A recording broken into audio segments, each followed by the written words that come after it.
how it goes. It's going to be kind of a long one, so. I just thought, it's a drag so these people looking like they're standing waiting for the bus and shit. I don't mind standing, but I hate seeing everyone's Because when you stand up, it makes you have to like take a piss, or think that you do, and you get all distracted and shit.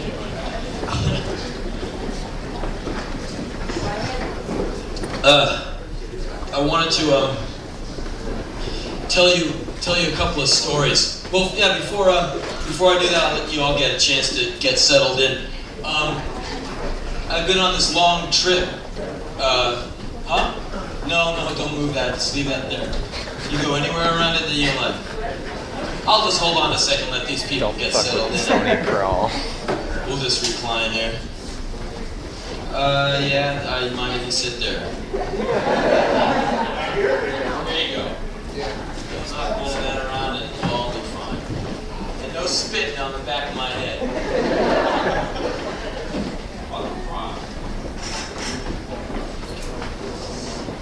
It is a lot more. Oh, God, it's beautiful to look at.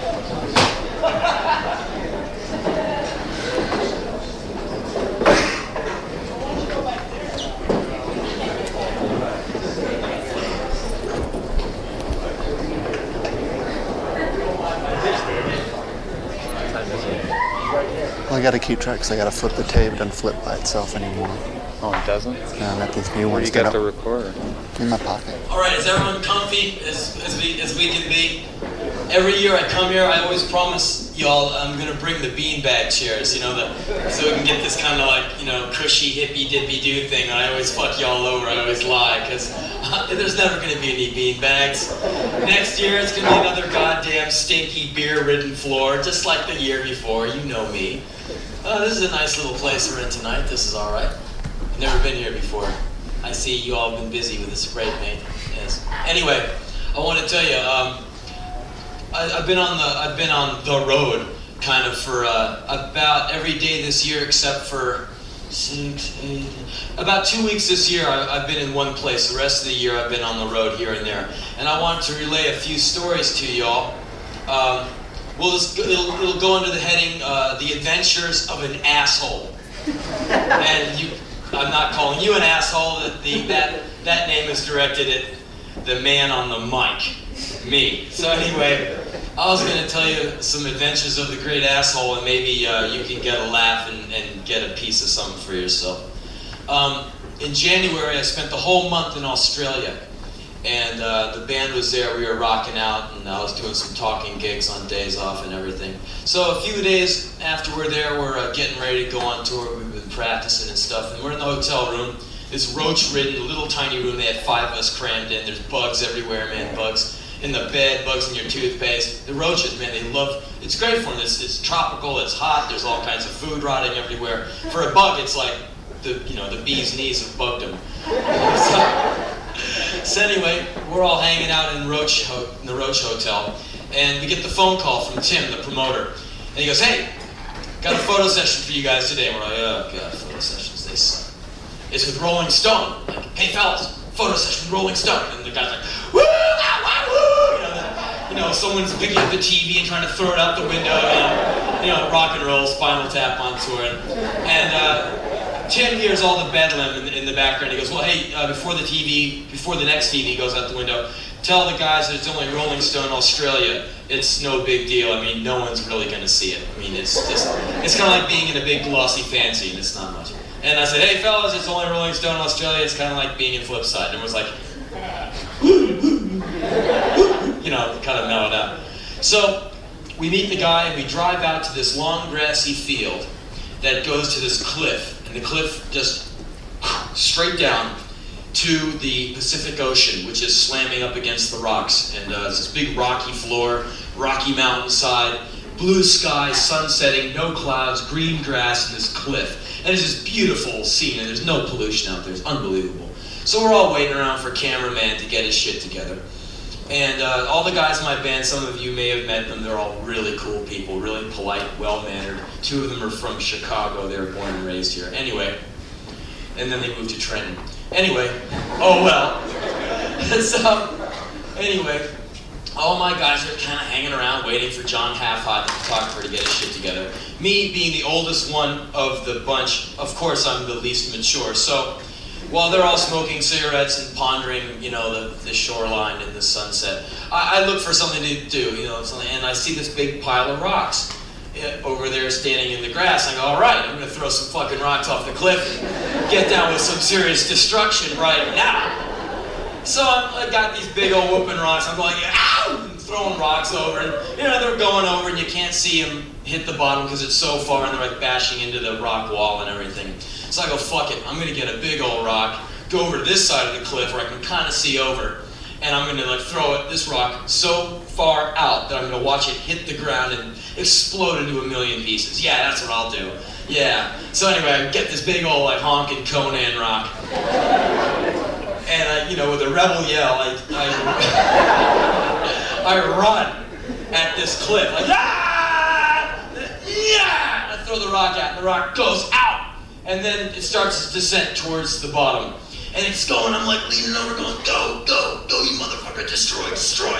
And it hits the ground like a minute later, there's this long ass drop, and you can barely hear it, kind of goes, a little thing of dust comes up, like when that bird runs off the cliff and the roadrunner, or the coyote runs off the cliff, and then, you know, it takes them like 3 commercials to hit the ground, and so this rock goes, you know, later, I went and got a sandwich, came back, so far, you know. And then it explodes. I'm like, yeah, woo, destruction, out, all right. And I thought it was great. I was like, yeah, that was hot. Okay, I thought it was great. The fisherman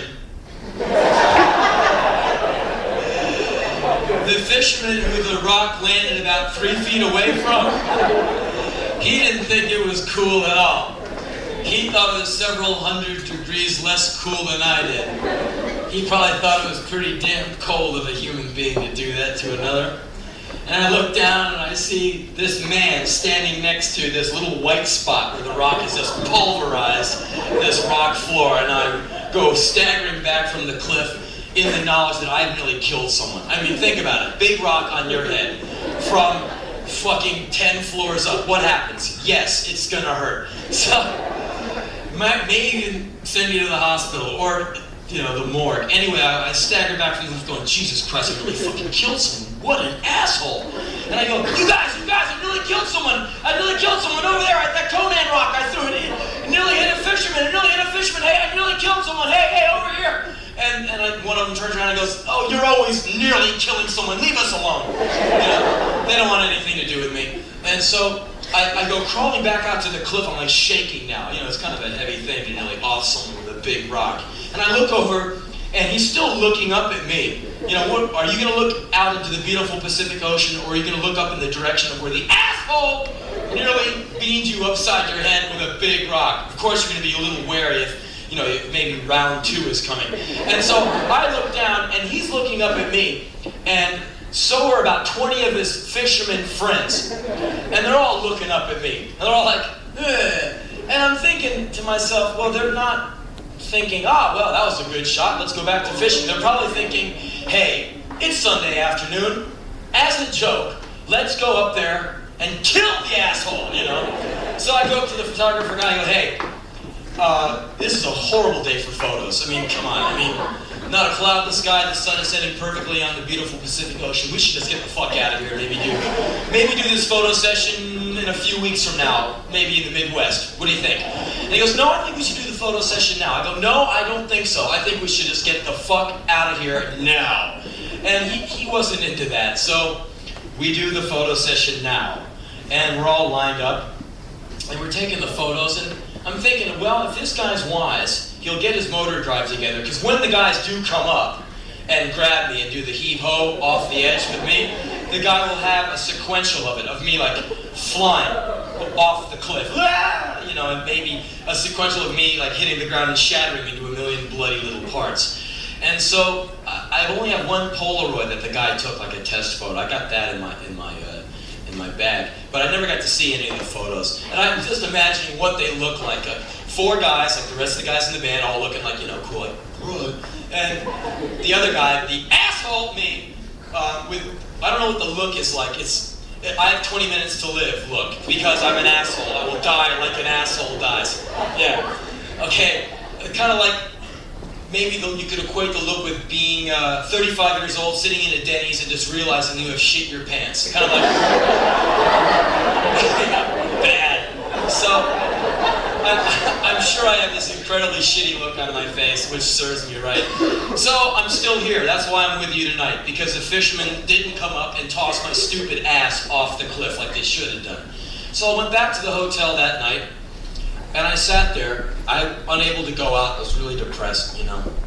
And I know that sounds kind of wimpy. Oh, come on, you did go out and have a ton of beers? Come on, you nearly kill someone? Cause to celebrate. No, I felt really bad, actually. I sat there and went, God damn, man, you are such an asshole. Think about it. What if you're just fucking around with your friends and you do something and you nearly kill a guy? Just because you're doing stupid shit, you know? Without a purpose, without a mind to do anything. So I go, okay, Rollins, what did you learn from that? Don't throw shit. Don't do stupid shit. Learned nothing. So I made myself a promise. Okay, how am I going to amend this? All right, I'm going to be a totally cool guy for the rest of this tour. I'm going to be on the straight and narrow. I will be polite. I will not be violent. I will not be belligerent. I will not be aggressive. I will not be hostile. I will be a nice guy. To try and atone for the fact that I nearly killed a man with a rock. So, night after night, we're rocking out all over Australia. And I don't, generalizing is stupid. I know that. We all know that. But I've never seen a crew of people, night for night, drink as much alcohol. I've never seen anything like this in my life. It's like a different species of human being. They have like another stomach sewn onto them or something. It's incredible, the intake, what these people can pound down. They buy like 3 beers at a time. And they're just drinking them and like throwing the cans behind them, and like every 10 minutes that you get hit with a shower of cans. It's kind of like the way you celebrate, like, all right, baby! Like, dudes, you get hit with these Foster cans, which don't hurt too much. I mean, it's an empty can. It's kind of freaks you out when you're singing or playing, and the things are flying at your head, you know? And sometimes the real motherfuckers stomp them flat and they kind of throw them, and they're like hockey pucks, and that shit hurts, you know? That can cut you open. So anyway, beer cans are flying every night. A lot of drunk, big motherfuckers up front. And a lot of these guys, I guess it's the way they show you that they like you, the way they show you that they're happy that you flew 15 hours with all your equipment to hang out for a month on their beautiful part of the world there. They take these big roundhouse swings at your head. And this big old fist comes like about the speed of a B-52. And it's easy to duck. You're like, okay, here comes the fist. Here comes another one. I mean, because you get the guy like starts back here, and it's no problem. You can see what line he's gonna take, and they get kind of belligerent, like, you know, they take your middle finger, which I guess means fuck you or something, and they stick it in your face. Like, you can't see it if I hold it here, so if I press it against your eye, you'll know that I'm fucking with you. And I'm going like, you know, and. Or they do this other thing where they just put their fingers in your face, like, just flicking their fingers in your face, and you're trying to sing, but you don't.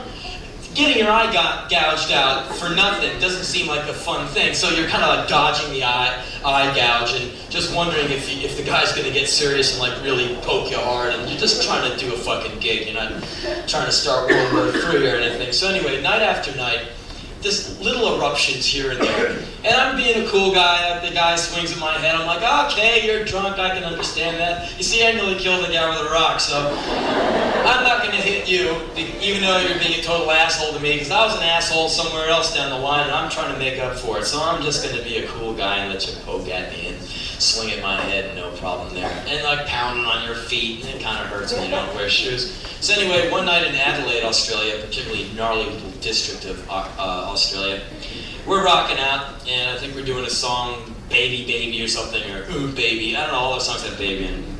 Anyway, this guy reaches over and takes this big handful of my leg hair and holds onto it, and then just goes. I guess he wanted a souvenir to take home from the gig because we didn't have any tour programs or Rollins band hats or anything. So he wanted some hair, pasted on his wall. I don't know. Maybe he's working on a fur coat or a toupee or something. I don't know. And the shit hurt. I mean, think about it. Yes, it hurts. So I go, no. I'm not going to react violently. I'm not going to be hostile. I'm not going to be aggressive. You see, I nearly killed a guy with a rock. So I'm going to be cool. I'm going to count to 3. 1, 2, yeah, I'm getting it together. 3, all right. I'm over it, fine. Yeah. Pow! Sorry. This shot out had a leg spasm. God damn it. He's on the ground, kind of with his handful of my leg hair. His girlfriend, that, I don't know, it looked vaguely female. I don't know, it's this dyed black thing in a leather jacket. She reaches over, and I don't know what was going through her, because I know that this woman thing saw the guy on the ground.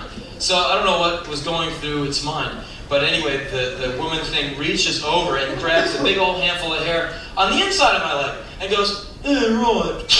I'm like, okay. I'm not going to kick a girl. I didn't even want to kick this guy. I threw a rock, remember? So, no problem.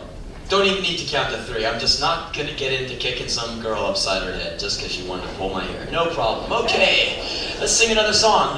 Pow! Now they're both kind of like, kind of getting up with both these handfuls of my hair. I'm like, hey, you're an asshole, so that you get what happens to an asshole. I know about being an asshole, I'm gonna kill the other rock. So anyway, the nights go by and we're in Melbourne now, and we're rocking out, first song of the whole set. I think we're doing some song, baby something, I don't know. Anyway, I'm in there, baby, and I feel this tapping on my shoulder, and I figure someone has gotten on stage with me, and they want to sing along, but they don't know the words because it's a new song. And so, no, it's all right. I'll handle the vocals on my own. Tap, tap, tap. No, I'm not even looking at this person. I'm going, leave me alone. I'm at work here. Tap, tap, tap. Fine. It's like, this guy's not going to leave me alone. I go, what? And it was incredible synchronicity. It was right in time for this beautiful 15-year-old girl's fist to hit me in my mouth. I turned around, she must have already been in motion. It must have been like she was gonna just hit me in the side of my head. I turned around and kissed her fist. It was perfect. It was like, pow! Shit! The crowd gives her a standing ovation. She goes like this and dives into the crowd. I'm like, damn it! That shit hurt. I mean, it didn't kill me, but man, that kind of straightens you up a little, kind of like skin bracer or something. Try it next time you're a little tired, get socked in the mouth, it just wakes you right up So anyway, the rest of the set, the cans are flying, and there's this Indian guy in my face doing the finger in my eye. I'm like, yeah, I get that he doesn't like me very much. And so he takes his finger away. I'm like, all right, he's gotten tired of the finger thing. Now we can just get on with some baby rock and roll here. And now, so he takes his finger away, but he substitutes it with this really great little upward shot. He had kind of like this little rabbit punch to my mouth. So it's like, fuck you, my head. Pow! Damn it! And he did it 3 times through the set, and kind of standing me back up again, And after the set, he goes, I want to have a word with you. I think, wait a minute. I don't want to talk to you. I don't like you. You're punching me out for the whole set, and you want me to hang out with you? Forget it. Go away before I get aggressive, hostile. Don't make me be an asshole. I already did it once on this island, and I didn't like the way it made me feel, so go away. So the next night, the last night I could possibly do any dumb stuff that an asshole would do. This is the adventures of an asshole. So we're in Geelong, Australia, rocking out, baby, another set. There's a guy standing in front of me with a can of beer, no problem. A lot of people in Australia stand around all day with a can of beer. No big deal there. So he takes a swig of the beer, and unlike many people who drink beer, he has a whole new thing he's doing with his beer. Instead of taking the beer into his mouth, perhaps savoring the frothy roux, and swallowing it, he just puts it in his mouth and just goes all over me. And the first time he does it, I was kind of hot, and he just spits all over me, and I was like, damn, it's cold, it's kind of, like eating a peppermint patty or something. And I was like, okay, that was cool, I was hot, I needed to cool off, thanks. I'd appreciate it if you never did that again, that's fine. And so, a few minutes later, mouthful number 2, it's all over me. I'm like, okay, he doesn't know this, but I'm getting to like him less and less. The Christmas card I was going to send him, forget it, it's now out of the picture. The third mouthful comes, and the song ends. I go, can I have a word with you? Come here.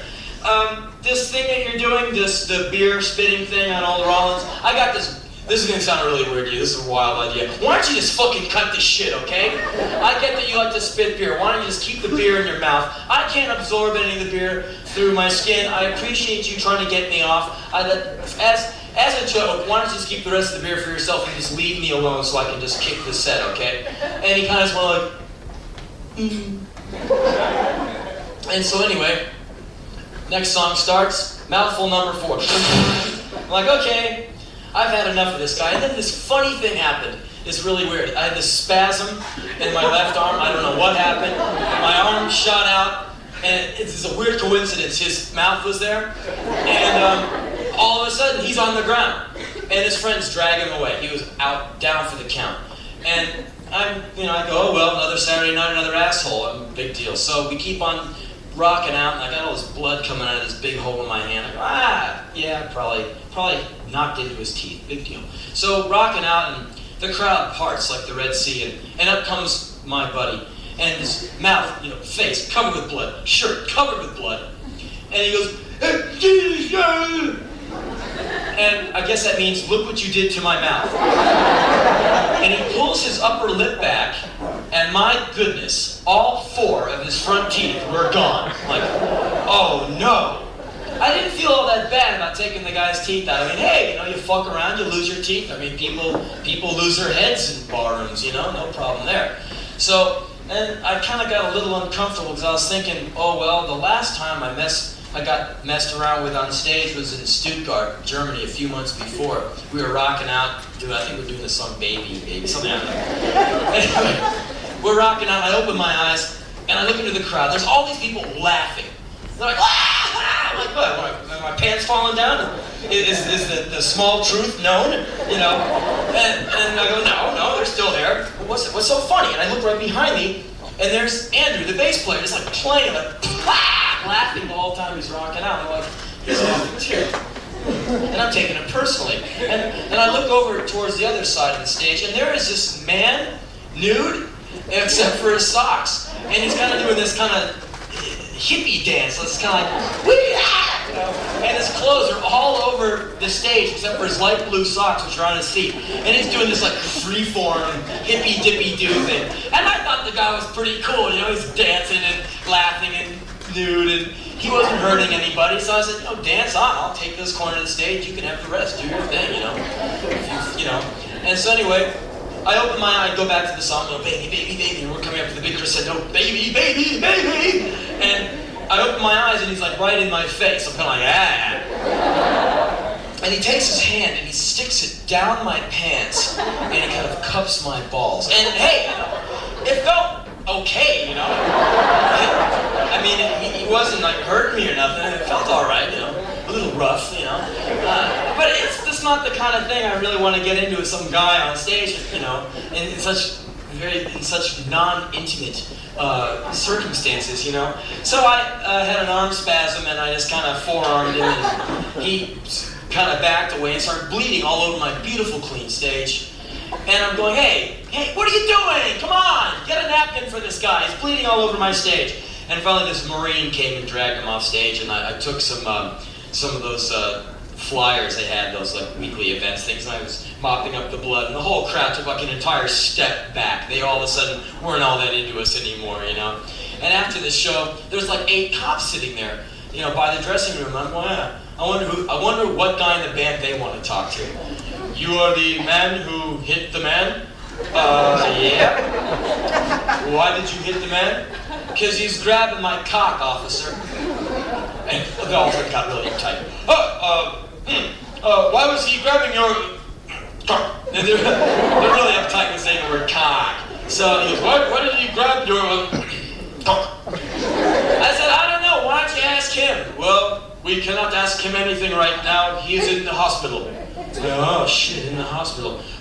Yeah, well, what happened? Well, you took out one of his teeth, broke his nose, and put 8 stitches in his eye.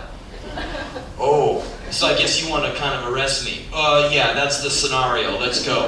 And so they arrested me, and I eventually wriggled out of it, you know. But anyway, now here we are in Australia, and here's the guy's gaping face and my bloody mouth fist. And I go, okay, well, here we go. Now the Australian police are going to come in, take me away, handcuff me, throw me in a mud hole in the outback with an Aborigine guy, and we're going to sit for like 35 years playing patty cake and like taking balls of our feces and playing catch with them.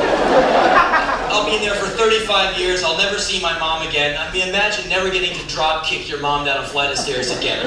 The heartbreak, the agony. So I said, that's it. I'm fucked. I'm gonna get busted, you know. And so at that moment, this thing flies through the air and lands on stage. And Chris, the ever-observant guitar player, picks up the thing and he goes, hey, look. And I look, and it's front teeth. This guy's teeth. And I go, wowee, look at that. What do you know? And they're fake teeth, they're dentures. And I go, oh, I don't feel so bad now. I knocked out his fake teeth. He probably lost his real teeth a few months ago when the last band came through town. And then I was thinking, maybe this guy is like some kind of performance artist. Yeah. Maybe that's his gig. Maybe he collects bloody mouths. Maybe he's got all these pictures of himself on the wall. Like him with Laurie Anderson and no teeth. And they're both kind of pointing at his mouth. Him and LL Cool J. They're pointing at his mouth. Him and Miriam Makeba. Him and Diamanda Gallus. Her extracting her fist from his mouth. I mean, maybe this guy is some kind of wild performance artist. Maybe at the end I'm going to have to do a video ID with the guy. Maybe the guy has a 3-inch CD single out with his mouth or something. I don't know. I never met the guy. I didn't get a chance to really investigate. So luckily I never saw him again. He just fucked off. And at the end of the show, the sound man says, hey, you know, I got a lot of fake teeth, and I kind of know what you did to that guy. You put about $2,000 worth of damage into his mouth, man. That shit's expensive. And, you know, almost everyone here, probably in this town, fuck, everyone in here has gotten in a brawl or 10. There's 2 sides of a brawl. There's the winner and the loser. The ass whooper and the ass whoopee. Whoopee! You know? And the one who has had his or her ass whooped, what happens? You become very philosophical about the whole thing. You know, And when you are the ass whooper, you get all macho and shit. Even if you're a woman, you're like, ha ha, you know. But if you're a guy, you laugh, ha ha. But it's not like ha ha. It's HAW, ha ha. And you have this overwhelming hunger for beef jerky and Michelob, and you crave Marlboro, and your mind burns for Sports Illustrated and slapping other men on the buttocks and laughing hearty men laughs and Brute cologne and the smell of leather and picking up heavy objects and putting them back down again and grunting and laughing, ha ha, like a man laughs, ha ha, after you've, you know, kicked someone's motherfucking ass. So I was kind of feeling like that. Last show of the whole tour, leaving in a day and a half back to America. Ha ha, I got some front teeth. Ass whooping in Australia. Fuck with me, will ya? $2,000. Ha ha, you know. It's like an asshole would. So anyway, I'm just kind of reveling in my asshole gig. And the next day I wake up, and I got this big old hole in my hand, and it's dribbling this juice, and it really hurts. I'm like, okay, broken knuckle, cut hand, big deal. Ah! Next day, we're leaving. I'm now in a great deal of pain. I've gone out and like bought, you know, drugs, pharmaceutical, like big aspirins to take care of the pain. Wake up at 6 a.m. the day we leave in pain. My hand feels like it is stuck in a cauldron of boiling fat. And I'm like, ah, shit, man, I'm in badass shape. And the juice is coming out, and it's starting to turn purplish. I'm like, oh, fuck, man, this is bad. So we get on the plane, 15-hour drive home. And I'm kind of in my seat, just going, oh, god damn, man, this is bad. And, like, everyone in the band is, like, cruising by, you know. Hey, Hank, how's your hand? I'm like, it's fine. It hurts like hell. And, you know, as soon as they pass by, I'm like, The stewardess all these free aspirin. Every time she gives me some, like, let me look at your hand. And she's doing that kind of scolding thing, like, oh, you naughty boy, which only makes you like, ha-ha, even more. You know, like, let me just sit on my lap, lady, let me tell you a rock and roll story, you know. I have to go, you animal, I'll be right back. Ha-ha, that's all I am, an animal. You know, this turns you into you know, some woman getting you going just turns you into a more mammoth asshole. So I get out of the airplane in a lot of pain and get back to the house, drop my luggage, and as a gesture, I figure, hey, I'll go over to the hospital and I'll check in, get a little penicillin, show off my war wound, and then I'll get back to the house, have a little beef jerky, and some, you know, and ha-ha, and think about Sergeant Rock or something, I don't know. So anyway, I go to the hospital, and I go, all right, and I'm waiting for like 2 hours, and, you know, finally, you know, they clear away all these dying old people, and they go, okay, wise guy, you, come on up. And the guy looks at my hand and goes, God damn, what did you do? Punch someone in the mouth? Like, yeah. In Australia, though. There's an Australian mouth I punched. I just came back from there, see, I'm tan. Haha, see, you're not. Yeah. World traveler I am. Founder of adventure, you know. And he goes, yeah, you're really funny. And at this point, the hand is smelling like someone's socks. It's like starting to stink. And there's this little red line kind of going up my hand. And it looks like it's going to explode, man. I had like these, you know, bratwurst for fingers. And he goes, okay, can you sign a release form? I'm like, release form? Well, release me from what? And he goes, well, we want to operate as soon as we can. I go, operate? Come on, a little bit of penicillin in the butt, I'll be on my way. And he goes, no, well look, you do what you want, okay? Here's your deal. Either we operate now and we try and save your middle finger, or you can come back in a couple of days when you're blind from pain and your hand explodes, and we'll just lock your hand off at the wrist. I mean, it's up to you. He's like a wise guy. I'm like, let me think about that. Is it either try and save the finger or just cut the hand off? Well, okay, that thing you were saying about saving the finger, that's the one I'll go for, doctor. That's the door I pick.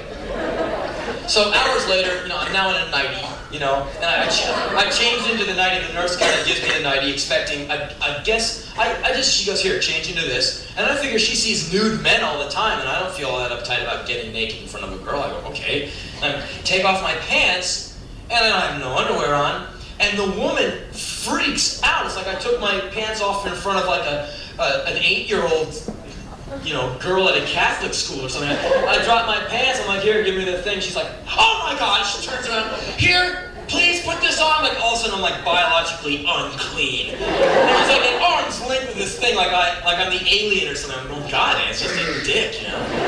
So here, okay, I put the nightie on, my butt's hanging out. You really can't get those things tied up.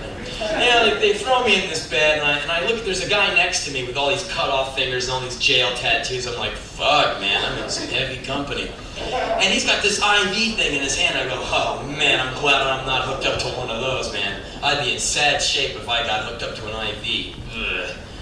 Okay, sir, let's get your IV in. I'm like, oh, fuck. Now I'm in hell. I'm in hospital hell. So this woman is like trying to stick this needle in my hand. She keeps missing the vein. She's grinding around, injecting my hand full of air. I'm like, ah! Get away from me! She goes, oh, I'll get someone else. I'm like, oh, God. Sends in this beautiful Filipino woman. She sticks the needle right in, and she's wonderful. Anyway, hours later, they crack my hand open.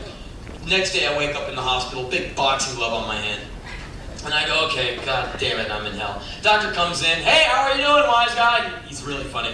Hey, how's that, punk rock? And he cuts off my bandage. He goes, look away, this is gonna hurt. I'm like, excuse me? He goes, shh, never mind. I'm like, ah, shit. I look down, there's this big divot in my hand. Like, there's this, like, wedge of meat gone. Surgically, perfectly clean removal of hand. I'm like, fuck, man, what'd you do to me? He's like, we took out all the parts of you that were rotting, okay? Is that all right with you? I'm like, yeah, okay, shit. And he goes, well, have a nice day. See you tomorrow at 10. I'll be in to check up on you. Nurse, wrap this guy up. And so I'm in bed getting wrapped up with my IV buddy and my hand and my nightie. And so he comes in the next day and goes, well, buddy, how you doing, wise guy? I'm like, okay, Australia. I got this guy's teeth and you don't want to see him. Okay. He goes, all right, you better sign out your meal ticket for the rest of the week, what you want for food. I'm like, the rest of the week?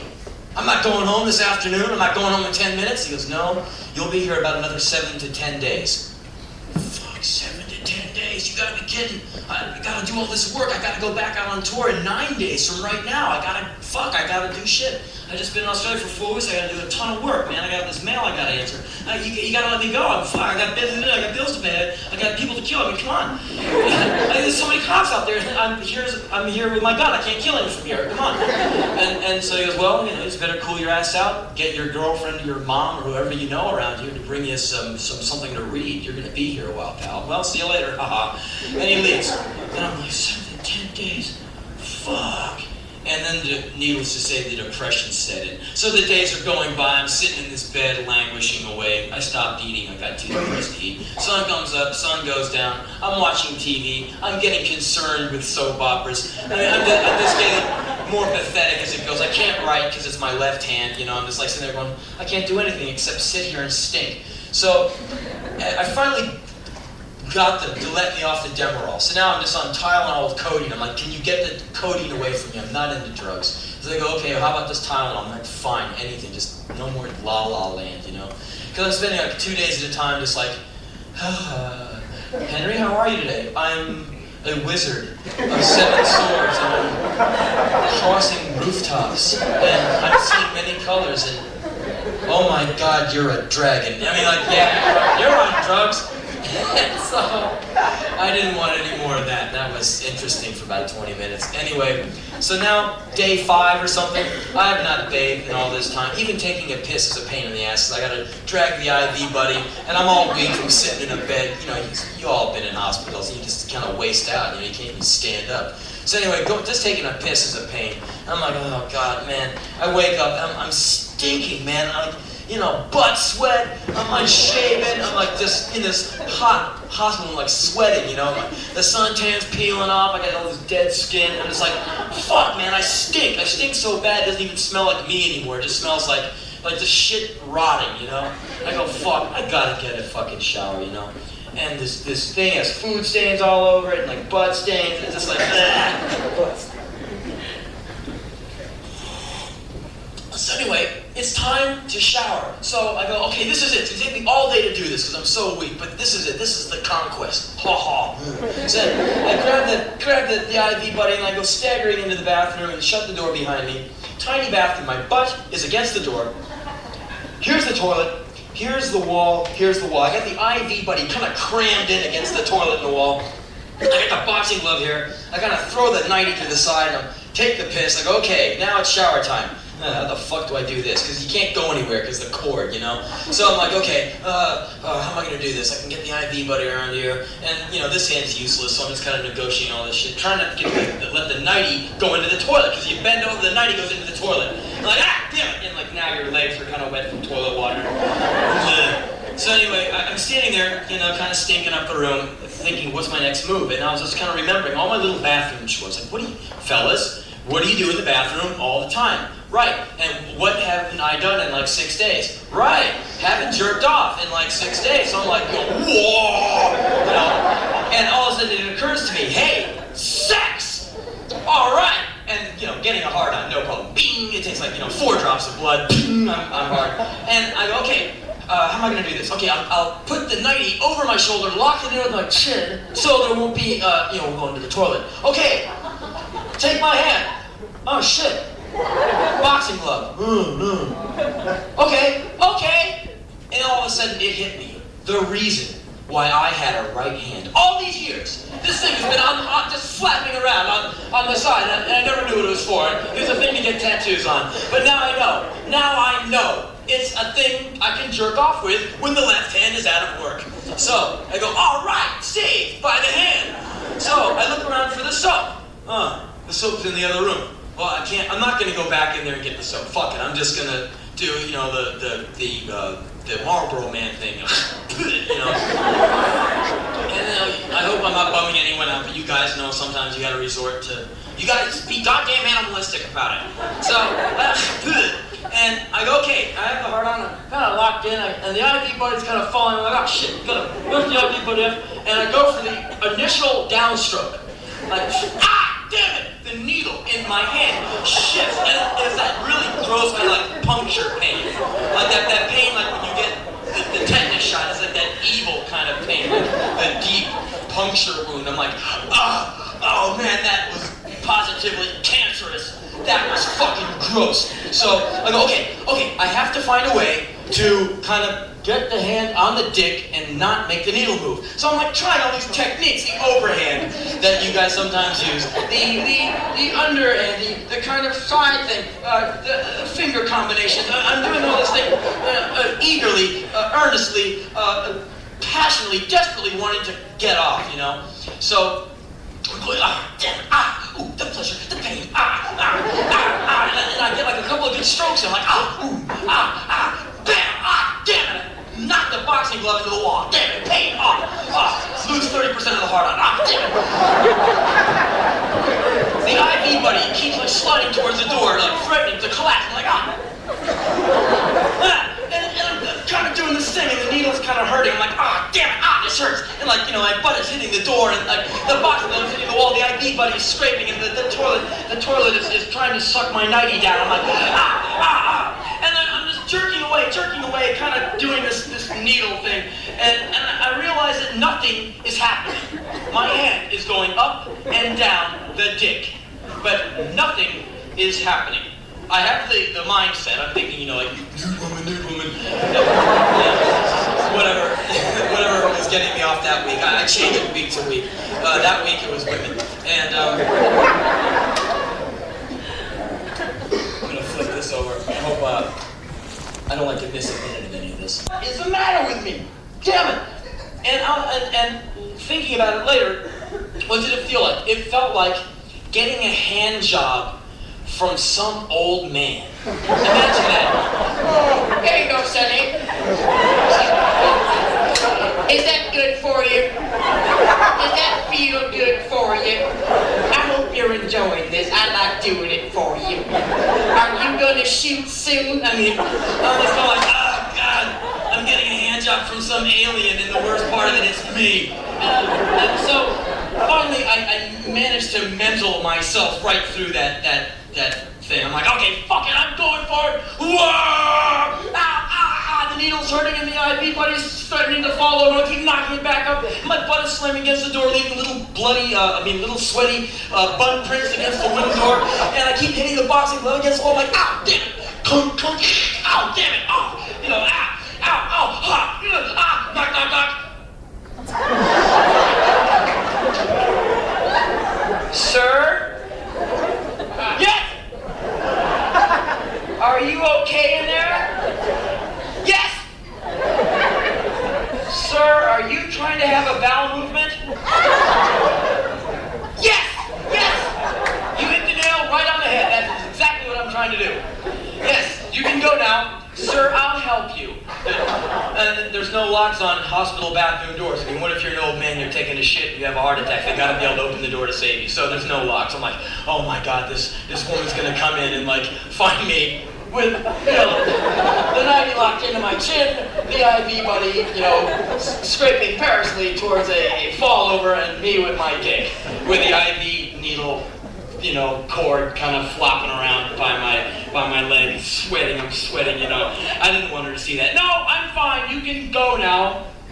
All right, sir, in the future, you can use a bedpan. Yeah, bedpan, I got a bedpan right here, you know, forget it. So she leaves, and I get back to work, you know, and now it's like, fuck, I just get it over with. And I'm like, and I'm not even enjoying it anymore. It's just this thing I want to accomplish. It's like, and this may sound kind of cruel and unusual, and this is just my experience. I never kind of talked it over with you all before, but okay, guys, when you're having a serious night of sex, okay, with a guy or a girl or dog or whatever you're into, the first time, no problem, easy. Second time, you know, takes a little getting used to it because it, you know, you come again. Okay, now you're ready for round 3.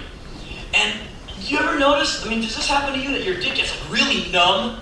And like you're just fucking away, and you're with the girl and the guy or the dog, and you know, you're with your partner, hopefully of choice, and the whole thing is happening. But you feel like you have this piece, this stick. There's no feeling whatsoever. You feel like pull it out and it's like whack, and nothing would happen.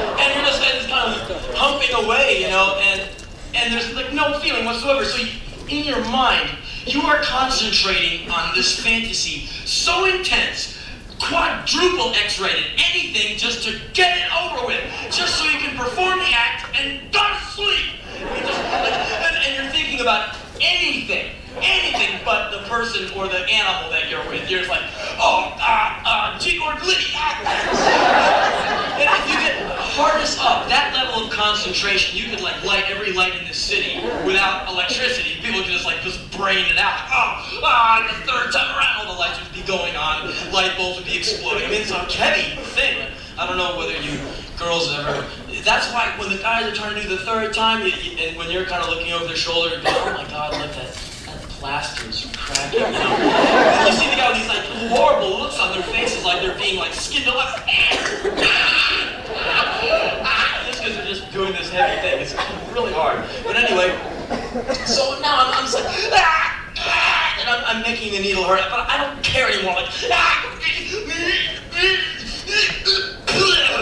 and the force of the ejaculation knocked me back into the door. Oh God. And I kind of came to, and the IV buddy's kind of against the door. I kind of push it back up, and I still locked in with the chin, knowing that the nightie is going to go in the toilet. I'm like, I surveyed the damage. When you don't come for like a long time, it all kind of saves up, Man, this shit went everywhere. It's like it just went wild, all over the place. And it's like on the flusher, on the seat, on my leg, and all, of course, all over my hand. I'm like, oh man, whatever. And like, this hand is kind of bogus, and I'm trying to get the toilet paper with this hand full of cum. And I'm trying to, and I'm getting the toilet paper, not wanting to get the nightie in the toilet. And this hand is just like 4 or 5 little stumpy, swollen fingers coming out of a boxing glove. It's no use for anything at all. So I'm kind of trying to swab up the cum from everywhere. Not that I'm grossed out by cum, I see my own all the time, but as it flies into the sink or the drain or whatever. But anyway, just the thought of like the maid coming in the next day or something and finding cum. And like her, like, oh my God, he jerked off. Oh, no, we never do that. It'd be great. She comes out with like, dun, dun, dun, dun, with like the rag with a little wad of cum. Sir, did you jerk off in the toilet? No, come on, I would never do anything like that. No, but it was interesting. Some evil man came in here yesterday, went into my bathroom with his IV buddy, and I heard some horrible noises, and he came out, and I saw some of that in there, that chisel stuff. Yeah, some sinner went in there and masturbated, but not me. So I don't want to get caught. So I'm cleaning up the whole place. Eventually, I kind of get it clean, and I turn over my hand with the IV buddies attached, and there's this big, rapidly cooling, especially viscous wad of my cum, right where the needle is sticking into my hand. And I go, and it made me like start philosophizing this shit, like, okay, if I have, will I infect myself on my own cum? And if I do infect myself, will I get a disease that I don't already have? I mean, have I really fucked up here or what? And I'm trying to clean it off, and all I'm doing is basically working the cum into the bandage. So now it's kind of like drying and shining with that kind of glossy snot-like sheen. I'm like, oh God. And I go, okay, now the room is just smelling of cum and spit and my sweat and just like, butt juice and the whole, I was running the whole gamut of bodily secretions at that point. And so I stagger over and lean into the shower to look at it, and I'm trying to figure out how I'm going to get the IV buddy near it, get the smock of the nightie off, and I have to get it up the tube, because the sleeve is attached, and get it perched up there and somehow get into the shower without getting the boxing glove or this hand wet. And I go like, oh my God, how am I going to do this? And I kind of have this funky arrangement. I kind of reach in and hook the faucet with one of my fingers and pull it out, and this ice cold water comes out. I go like, fuck it. And I just kind of got in and wiggled my ass in the water and kind of jumped out and shut the water off and went staggering back into the bedroom and, still sweating, still stinking, cum on me, just, cum all wrapped up in the hairs on my fingers, pathetic. So anyway, days go by, finally they release me, okay? I get out, and then I got 2 days to do a ton of shit, and I go off to Europe. And that's where I just came from. I just spent 6 weeks over there just doing it, talking all over the place. And I was trying to learn a lesson from that, because now the ha ha ha is now turned into like, fuck. Knowing that my buddy, my Australian pal, went to Jiffy Tooth for $1.49. He got a set off the wall, plugged him in with crazy glue. He's probably sitting on the beach getting tan with 2 nude 16-year-olds. I mean, and he's like laughing. He's probably read somewhere about asshole who slams hand into drunk asshole, winds up getting treated like an asshole for a week. But anyway, I'm in Sweden. Weeks later, hand does not work. The finger doesn't go up anymore. Hurts like shit. Big old honking scab. It's still all fucked up. Spent like $50 just on like one little thing of antibiotics. I mean, I'm just getting shot into pieces. Anyway, I'm just sitting there this whole time, riding on trains, riding on buses, going, God damn it. So what do you learn from that? What did you get from that? Nothing. God, what the shit end of the stick did I get? And how you feel like a victim and everything. Oh, you find a way to rationalize it. Well, I should have done that. I mean, he was an asshole. He spat beer on me, and now I have a hand that kind of doesn't work.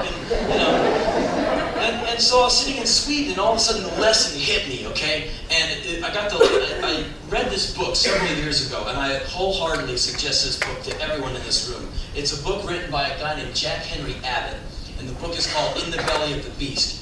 And it's a prisoner in some large institution he wrote a series of letters to Norman Mailer, big famous American author. And Norman Mailer is reading the letters and is getting blown away by this guy's writing and of the subject matter, which is really heavy prison shit. So he gets all these letters together and puts them out as a book for Jack Henry Abbott, gets the guy an official pardon. The guy gets out of jail. 6 weeks later, he stabs someone in New York. He gets thrown back in prison for the rest of his life. But anyway, the book is really easy to find. You can probably find it down at Barbara's Books or anywhere around here. And it's a serious fucking book. It's easy to read. It's not like, philosophical or anything. But it's really heavy duty, because you're talking about a guy who talks about not seeing any natural light, no sun, no moon, no stars, 6 years at a time. Shit like that, being in a room in darkness for 2 months. Stuff like really heavy psycho shit. And so he said in one of his passages, when you waste the whim, you're nothing but a whim. When you kick the asshole's ass, you're nothing but an asshole. I mean, think about it.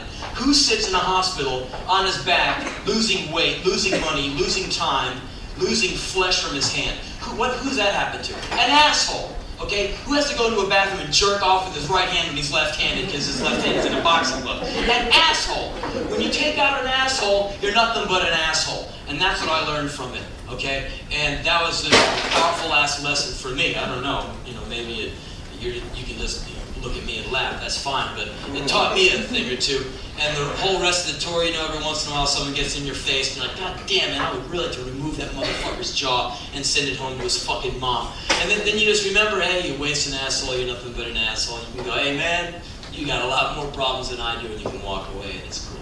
And that's what I learned, and that's the adventures of an asshole.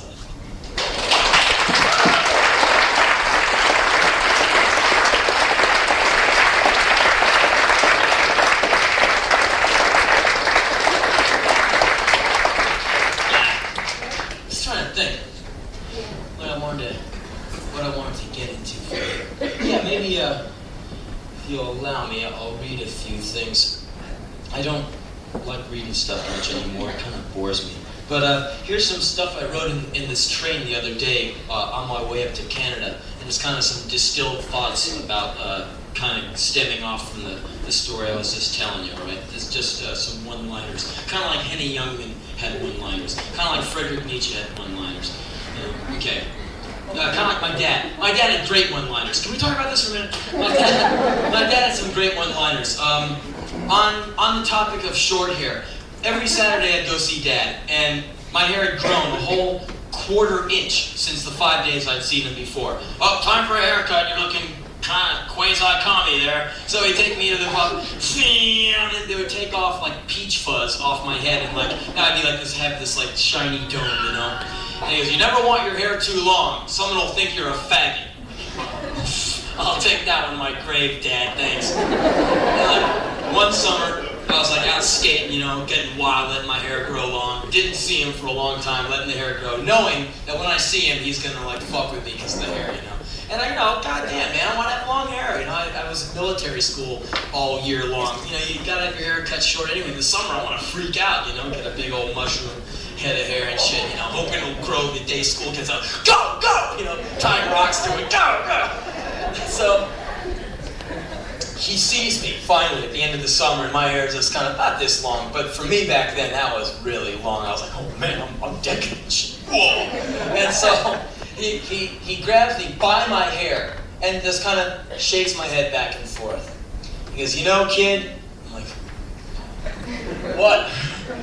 I've eaten pussy off women with shorter hair than you. And then he loaded me into his station wagon and took me out for a haircut par excellence. The guy just came at me with a fucking knife. Just cut my fucking hair off. Anyway, so yeah, he had some great one-liners. Oh, your mother is an okay lady and you should respect her, but not too much because she's a nigger lover. At that age, I was going, right, Dad. But, God, Dad, you're so hot. My mom, respect your mom, but not too much because she's a nigger lover. Dad, you're an American classic. I mean, if I would have said that to him, he would have, knocked my head off. But, it would be great to say it to him now because he's probably some bony old asshole. I can take him out. Anyway.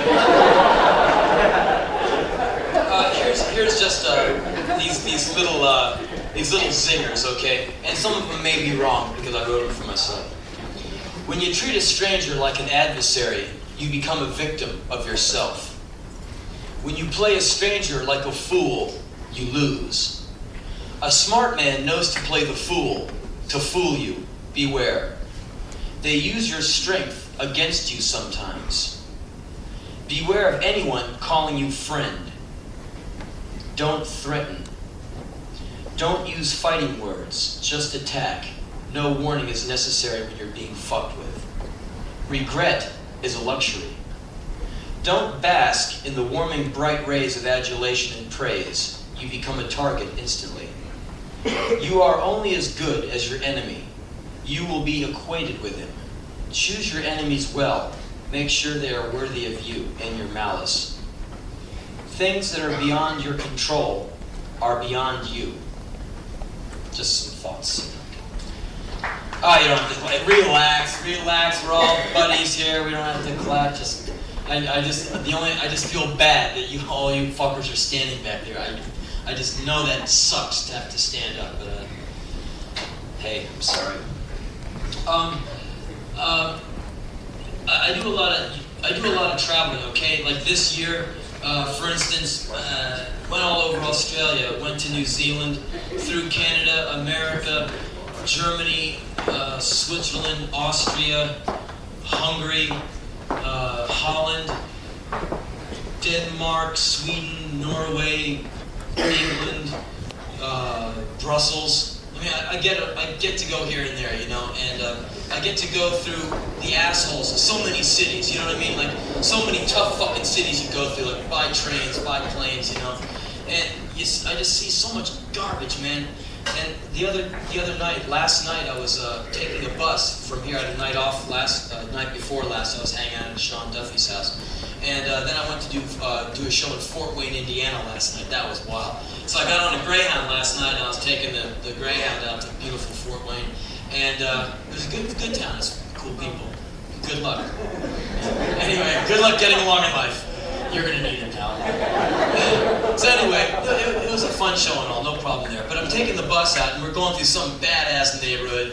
In Chicago, you got some tough-ass neighborhoods here. Anyway, we're down by, not with the Cubs, the White Sox, down by that neighborhood. And there's all these factories and ghettos and garbage.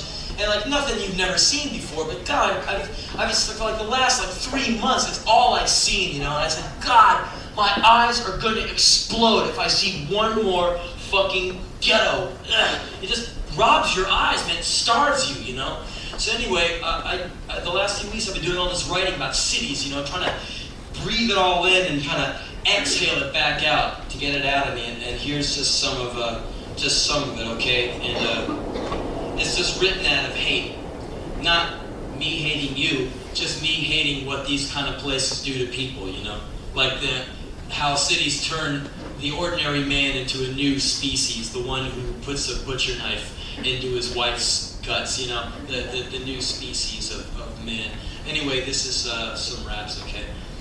Pathetic, addict, hand in the machine. Somewhere there's got to be a prayer for you. Somewhere a bullet is flying. A roach is giving birth. Thank God all is not lost. There's still something they can take. Your soul was not enough, and your mind was too easy. Are you into this or not? Stop hiding. Give it up. You're blocking. Watch out. You might get busted for resisting unrest. Last week she got visited by a man with two heads. His blood rushed to both, and he did what was there to do. She's a comedian of sorts now. She doesn't talk much, but she sure walks funny. You're getting pushed, shoved. Smile and tell me that you love it. You gotta love it, because it's all on film, and soon we'll all know the truth about you, what little there is left of it. You're like us. A million pairs of hands reach out for you from the subway, calling to you, get up, get into it, get involved. Shake the man's hand, boy. Shake your father's dick, boy. Shake your past. Shake the recurring reality. Shake the rage. Hey, be cool, man. You're shaking. Both eyes open, one eye blind. Turn the other cheek. So many times he broke his neck and died. Pity. Could have gotten a few more years out of him. Do you ever hear the drums, the call of the warriors? Do you ever feel you're walking through someone else's movie like you don't belong? It's okay. You belong. You're locked in so tight, the first time you get out will be the last time. And the drag is, you'll know what hits you. You'll have 200 shares of it. Just understand this. You were never one of the beautiful people. Sweep away the ash. Separate the cinder from the bone and teeth. Separate the humanity from the scum. Understand the impossibility of separating someone or something from itself. That whore, staking out that corner, hands on hips, wide stance, hungry, new food for the new flesh. War stories fill the air. Find the jungle in the city. Soon, everywhere will be the bad part of town. Coffee, tea, or a shot to the head. This time, it comes down hard, in brutal, choking, easy to read, user-friendly language. Beautiful, terminal action. It's gonna be a party, y'all, like Dolong Bridge was a party. You learn from criminals, too chicken-hearted to identify yourselves, to choose what side you're on. Either you choose it, or it chooses you. It hunts you down and lines you up and turns you into a real human being. That's just an idea coming at you. The other night, I was up in Toronto. Yeah, I was up in Toronto. And I was getting ready to go kick some SWI. That's spoken word insanity. I did so many of these shows in Europe, I started having to get into like a thing, like a mindset. I mean, how do you get psyched up to do a show like this? I mean, I can see being at a rock concert before you go on like, whoa, like, you know, throwing kids out the window or something, getting on to do like, I would have to get like pumped up to go out and like talk. So I'm like, yeah, SWI, spoken word insanity, yeah. It didn't really work, but I was trying to come up with like Public Enemy raps, you know. And there's that one Public Enemy song, the song Public Enemy #1. I ripped it off and I came up with my own rap. It goes like this. Known as the unpoetical, unstoppable, lyrical bum, I'm Public Enema #1. One. Okay. Anyway, I was up in Toronto. I had to do that. I was up in Toronto, and I'm listening to this music. They're pumping over the PA before we go on, and they play part of that Bowie album, Heroes, and they're playing the song Heroes. And there's that one line, maybe some of you are familiar with Bowie, says, I remember standing by the wall. And I guess he means like the Berlin Wall, okay? And all of you know what the Berlin Wall is, and a lot of you have probably been there. I go there like twice a year because I'm in Germany a lot.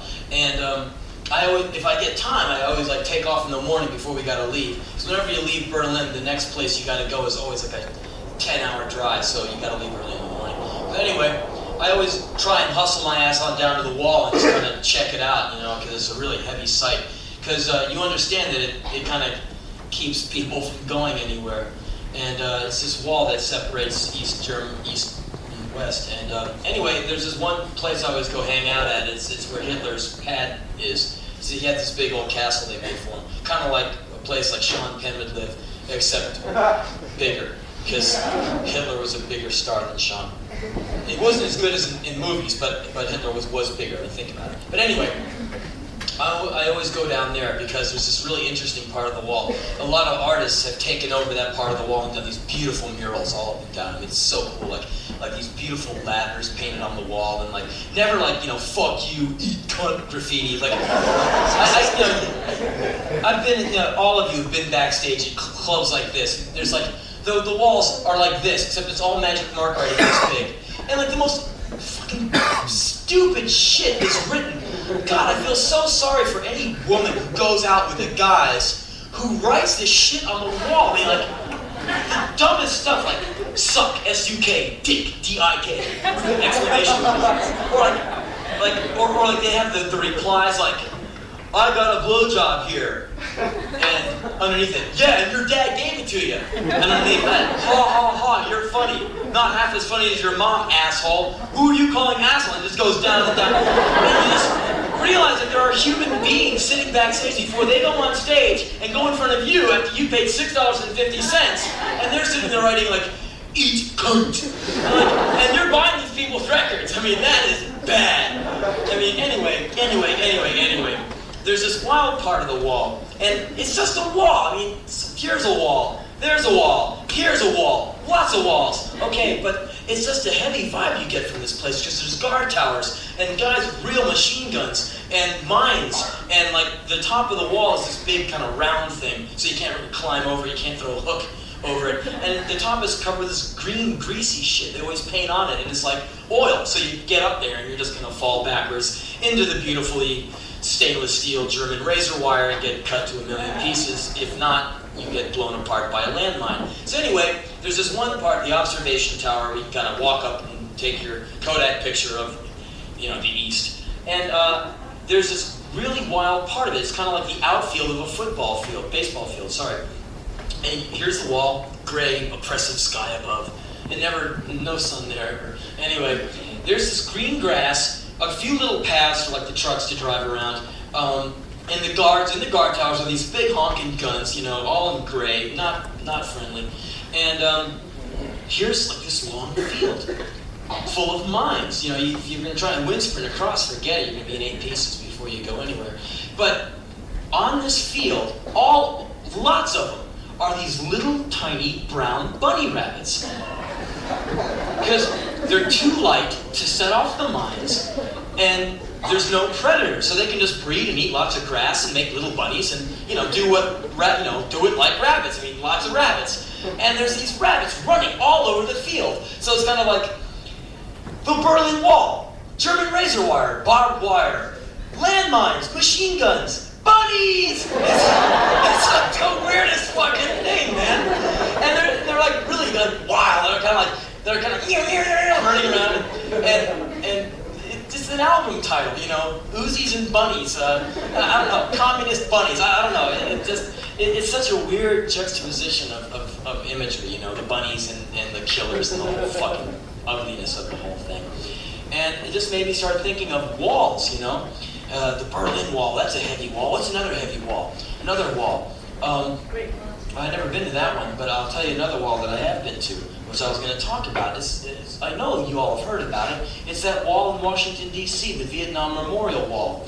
And for those of you who haven't seen it, I suggest you do go see it because it'll fucking blow you away. And second, I'll kind of describe it for y'all. It's this wall goes almost a city block. It's black marble. It starts about this high, and it goes to about this high. It kind of does a long sloping thing. And on this wall are names, little tiny names bored into the marble of like every poor son of a bitch who got blown away in Vietnam. And you, from afar, this looks like this long black wall. Like, what they do this for? And you go up close, and there's these thousands of names, and they just go. And you go, my God, every single one of these guys and girls got fucking wasted. And then you start looking back at it and just realize that every one of those names represents some horribly disfigured corpse and a body bag and a family totally stricken with grief. Or maybe it was a guy, who blew his own brains out. And then I was thinking to myself, I was standing at this wall like 2 in the morning. Me and my mom went to go see it. I was going, fuck, how many of these poor assholes died virgins? What about that, man? What about going to Vietnam from the Midwest, being from Kenosha, being from Winneconne, being from Rapid Falls, Rapid Springs, from being from the middle of nowhere, from being from Muncie, from being like the son of a milkman, being 18 years old, going to this jungle and like getting your balls blown off and bleeding to death, for 3 hours and watching your life drain out. I mean, think about that. And so I'm just standing there just going, God damn, man, this is fucked. This is so heavy. And at the same time, me and my mom, we went down there at 2, hoping there's going to be no tourists, because how gross that would be. So, of course, the place is overrun with tourists. And there's all these, kind of fat tourist people. Tourists are a different breed, man. I don't know where they get them from. So I come from a town that's full of tourists. I come from Washington, D.C., man. You go downtown, and, the place is packed to go see where Ron used to live, And so anyway, there's all these tourists, and they're making all these little comments. So I got my notebook out, and I'm writing down their comments. Like, this one was great. Like, oh, this big woman. Oh, is that it? God, I thought it'd be bigger. And at the same time, there's all these little American flags stuck into the grass, and there's little sprays of flowers where people have put down flowers next to the name, I guess. And people are taking the flags out. Hey, look, man, someone put this American flag down here. Stick it back in somewhere else. Hey, check it out, flowers. They're fake. Throw them back down. And I'm not like some kind of, religious person, but man, if you go to the trouble to a goddamn piece of cloth down next to where your buddy got blown away on the little wall, it'd be fucked if some asshole pulls it out, kind of looks at it, shows it to his friend, and sticks it down somewhere else. I mean, that's bullshit. So anyway, I'm watching these people kind of stepping on the flowers, complaining, littering, throwing shit on the ground. I'm like, God, man, this is the American nightmare. This is hell, warmed over. And over on my left, up by the beginning of the wall, is like this family with their big Coleman flashlight, kind of like the big camper flashlight. The big 5-volt battery, and the kind of, we always have it when Uncle Hal comes over because he always stubs his toe when he goes out to see if the snowmobile still works. One of those, the big old honking things you can wound someone with or something. Anyway, they're all humped over. There's a big woman and their kind of skinny husband and 2 kids. And they're all kind of checking out this wall with a flashlight. And I go up and start eavesdropping on the conversation. And I kind of get that they're looking for someone. And from the conversation, it kind of sounds like, I'm probably wrong, but it kind of sounded like the woman's sister's son died and they're looking for the name. And they're saying the name, well, his name is blah, blah, blah. Okay, are we doing it right? Because all the names are in chronological order. So if you know when your relative or friend or whoever died, you can find it, okay? I don't know exactly how it works. So anyway, they're looking and looking, and I'm kind of waiting to see if they're going to find the person. And they find the name. And this woman loses it. Like, oh my God, it's him, oh my God. She starts crying and doing this whole thing. The kids are holding on to her, and the husband's kind of standing there, kind of just going like this. And they're surrounded by these totally passive tourists. Like, this woman is having this totally hectic reality, and these people are just kind of milling around at 2 in the morning, kind of looking. And I said, Mom, you see what's going on here? And she's like, oh wow. And we left. It was really gross. And I was sitting there listening to David Bowie, thinking of all these walls, okay? And I was thinking, now this is the third wall, okay? This is the wall we've all got going, man. You don't need to go to Berlin or DC to get into these walls. I'm not trying to get all stupid with you, but it's the walls that we all keep up. These walls that you build brick by brick as you grow up. The guy fucks you over here, so you build the wall. That's never going to happen to you again. And so the next time someone sticks their hand out, hey, I'd like to help you. Hey, can't get through. There's a wall there. You know, you build these walls, and as you well know, man, sometimes a few years go by and you find yourself trapped by this thing that used to protect you. Now it's protecting you from yourself, and you can't. It's like a straitjacket, and all of a sudden you want to go somewhere. You're bumping up on your nose against your own fucking stupid limitations and self-doubt. I mean, you build these walls, and I'm continually knocking my head into mine. I've built up, you know, just as many as anyone in here, you know?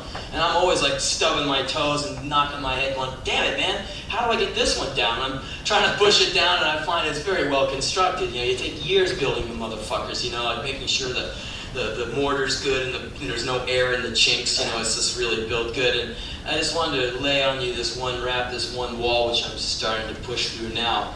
I just remember when I was really young, my mom she was single, so she had a whole bunch of boyfriends, you know, always in and out. And some of her boyfriends were like AC/DC, kind of like these artists, you know, wine drinking, I'll be with a woman when there's a woman around, but I'll fuck a guy when he's around. They're kind of half fag, half not fag.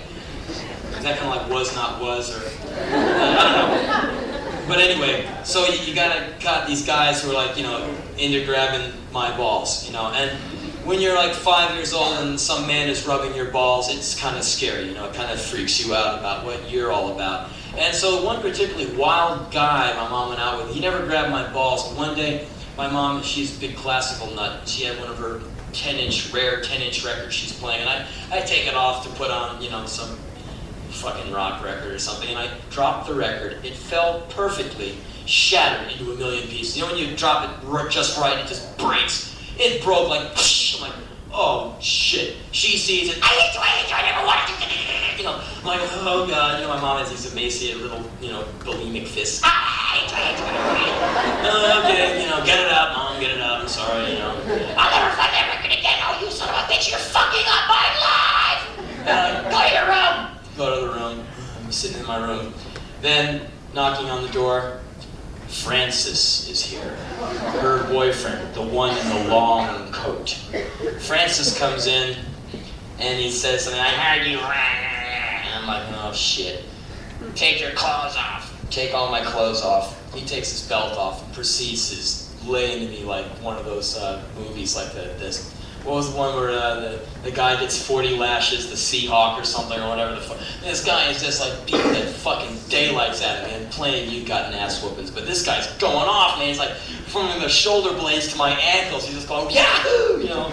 And this shit hurts. And I'm like, ah! And finally he leaves. And I'm like naked on the floor. It's like, you know, crying and just like terrified and in pain. This shit's, you know, bleeding here and there. And then 5 minutes later, my mom is like, is that all you get? The door opens again, and here he is for round 2. I'm like, fuck this. And he has the belt, and he lays into me again. And now it really hurts. I don't like this guy anymore. Anyway, he leaves again. Now I'm just in the fetal position, just like freaking out, because the pain and just the freak out of having a man make you take your clothes off and beat you while you're naked. I mean, it's a trip, you know. And now I have to pay $35 an hour to get it done. Anyway, so he comes in the third time. I'm like, oh great, now no problem. He's gonna kill me. I mean, this is it. Something bad's gonna happen. He picks me up, wraps his arms around me, and starts kissing me, and says, I'm sorry. I love you. I love you. And I can feel his stubble grinding up against my soft little cheek. And I can taste the tobacco in his mouth when he kisses me. And he's holding me, and he's telling me he loves me, and he's kissing me. And then he leaves the room, like everything's okay. And I'm like, you know, starting to swell up. And immediately, I think I put 3 or 4 rows of bricks down, you know. The wall was going up, and I put this distance between myself and my mother, and myself and my father, which now I'm just starting to kind of see where the cracks are in the wall. But you know, those walls, man, you keep them up, and they start fucking you up later on. And some of those walls you gotta keep up just for your own protection, man. Living in a city like this, I'm sure you all have a ton of fucking walls, you know. But sometime when you get a chance, when no one's around, you don't have to embarrass yourself. You should take a little inventory on your walls and see if maybe some can come down. It's kind of a blow to the ego to see that, you know, you've been an asshole for like the last 8 months or something. But You know, it's kind of a nice thing. You can just like kind of push one over and go, yeah, all right, step over the rubble and get on down the way, you know, to where the sun is shining. I wanted to read you a couple of things, talking about childhood and all that. Just a quick thing. Recently, I was at my mom's house, and she gets this alumni newsletter from this high school I went to. And I graduated in '79, okay? Because now I'm 40 years old now. And so, every month and a half or so, she gets like a little thing. Well, the school is now making an annex to the new library wing of the blah, blah, blah, you know. But this time, they sent her this big magazine size with all these pictures. And she goes, hey, Henry, look at this. I'm like, give me that. Let me see this. And I'm going through it, trying to see if there's any pictures of like my old classmates. I always wondered what happened to these guys, you know? Because in your yearbook, you have future plans, and like all the guys I went to school with, future plans, like, you know, Chicago Bears, like 2 guys I went to school with, the McGlasses, they ended up on your all's football team. Anyway, the guy used to push my head into the corner, so I kind of a pointy hate. But anyway, I got my head pushed in by a guy who later became a guy on a football card. But anyway, so anyway, I'm looking through it, remembering these guys, because like future plans, well, I want to go sailing and become a computer analyst salesman therapist. You know, these like totally boring, you know, future plans, Texas A&M, like that's so, no, here's the gun, kill yourself now, get it over with, you know. And I had, and I guess they all stayed true to it, you know. And I remember putting online future plans, nationwide terrorization. And then I put symptoms, terminal gonzolitis. I was into the Nugent thing. And I think this whole Nugent ripoff my yearbook too. And I can honestly say, I fucking kept my motherfucking promises, boy. But anyway, I'm going through the magazine and I see some of the guys at this alumni library annex confirmation consultation meeting party soiree lounge office visit. You know, this meeting from hell, and I see this guy who I used to idolize in school. He was the first guy I ever saw ride a skateboard in high school. Always had his hair a little longer than everyone else because he could get away with it. School president, class president, great guy. Now I see him, hair all cut short. He's got like this kind of bulbous head, kind of overfed chipmunk face. This suit on, the tie pulled so tight the neck is bulging, kind of like the plucked chicken, you know. And he has a drink with a napkin underneath, politely holding it, ha ha ha. And he's having a little meeting about the annex building, library, swimming pool, gymnasium, boxing, marathon track, you know. And he's with another guy I recognize, and they're both kind of fat, and they didn't really grow, and they have these suits on, and then later in the magazine it shows the same 2, kind of full frontal shots now, pudgy, like kind of, hi, I'm domesticated, I get fed a lot, you know, that kind of thing. I go to work and my boss paddles my walnuts, and, you know, anyway.